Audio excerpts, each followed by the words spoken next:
அருமையானவர்களே, இந்த நாளிலும் அவனுடைய வார்த்தை நண்பத்திலே கொண்டு வருகிறேன். கர்த்தர் நமக்கு ஜெயத்தை கொடுக்கிற தெய்வனாய் இருக்கிறார் இல்லைங்களா? அப்ப இந்த நாளில் நீங்கள் எதிர்பார்த்திருக்கிற வெற்றியை கர்த்தர் உங்களுக்கு அருளுவார்.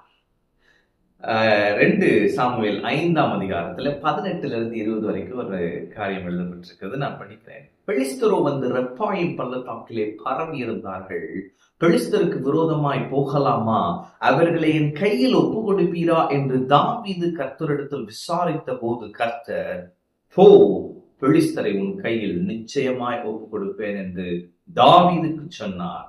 தாவீது பாகால் பிராசிமுக்கு வந்து அங்கே அவர்களை முறியடித்து தண்ணீர்கள் உடைத்தோடுகிறது போல கர்த்தர் என் சத்துருக்களை எனக்கு முன்பாக உடைத்து ஓட பண்ணினார் என்று சொல்லி அது நிமித்தம் அந்த ஸ்தலத்திற்கு பாகால் பிராசிம் என்று பெயரிட்டான். ஆமென்.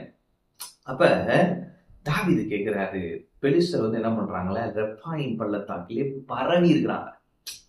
சிச்சுவேஷன் பார்த்தோம். அப்ப தாவீது கேட்கிறான், பெலிஸ்தருக்கு விரோதமாய் போகலாமா?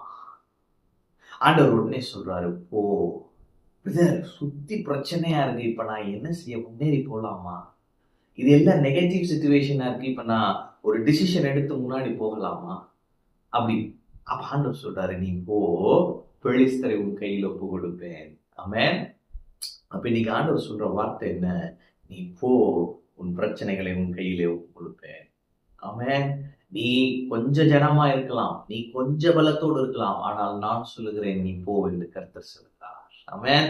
அப்ப எனக்கு ரொம்ப பணம்லாம் இல்ல, ரொம்ப இன்ஃபுளுன்ஸ்லாம் இல்ல, ஆனா கர்த்தருடைய வார்த்தை இருக்கு, அது போதும். ஆமென். எனவே ஆண்டவருடைய வார்த்தை வருகிறது தாவீதுக்கு, போ, பெலிஸ்தரை உன் கையில் சும்மா ஒப்பு கொடுக்க மாட்டேனா, நிச்சயமா. ஆமென். அப்ப நீங்க எதிர்பார்த்திருக்கிற காரியத்தை ஆண்டவர் நிச்சயமாய் கொடுப்பார். ஆமென். நீங்க எதிர்பார்த்திருக்கிற ஜெயத்தை நிச்சயமாய் கொடுப்பார். உங்கள் பிரச்சனைகளை உங்கள் கையில் நிச்சயமாய் ஒப்பு கொடுப்பார். ஆமென். அப்ப தாவீது என்ன சொல்லுகிறார்? தாவீது பாகால் பிராசிமுக்கு வந்து அங்கே அவர்களை முறியடித்து, எது முறியடிக்க முடியாதுன்னு நினைக்கிறீங்களோ நான் சொல்லுகிறேன், முறியடிப்பீர்கள் இயேசுவின் நாமத்தினாலே.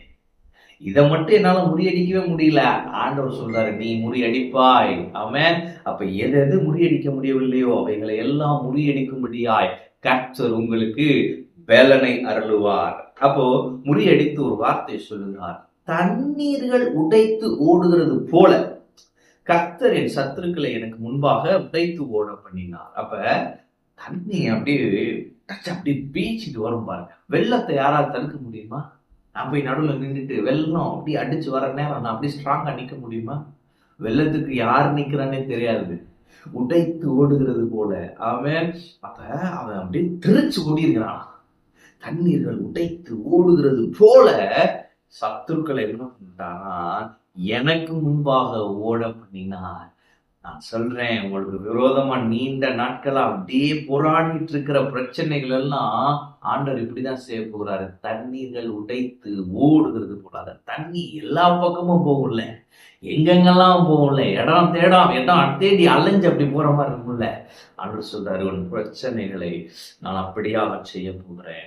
கர்த்தர் சொல்லிவிட்டார், நிச்சயம் செய்வார். ஆமென். அப்ப அன்னைக்கு தாவீது கேட்டான், நான் போலாமா, எனக்கு ஜெயத்தை தரீங்களா? அது போல நீங்க இன்னைக்கு கேட்டுட்டு இருக்கீங்களா? இன்னைக்கு கர்த்தர் சொல்கிறாரு, நீ போ, நான் உனக்கு ஜெயத்தை தரேன், உன் பிரச்சனைகளை உன் கையில ஒப்பு கொடுக்கிறேன். தண்ணீர்கள் உடைத்து ஓடுகிறது போல உன் பிரச்சனைகள் உன்னை விட்டு ஓடிவிடும் என்று கர்த்தர் சொல்கிறார். அதனாலே நீங்கள் பெரிய வெற்றிகளை அடைவீர்கள், பெரிய வெற்றிகளை அனுபவித்து மகிழ்வீர்கள். கர்த்தர் உங்களுக்கு ஒரு பெரிய ஜெயத்தை கொடுப்பார். ஆமென். கர்த்தர் உங்களோடு இருக்கிறார். கர்த்தர் உங்களை ஆசீர்வதிப்பார்.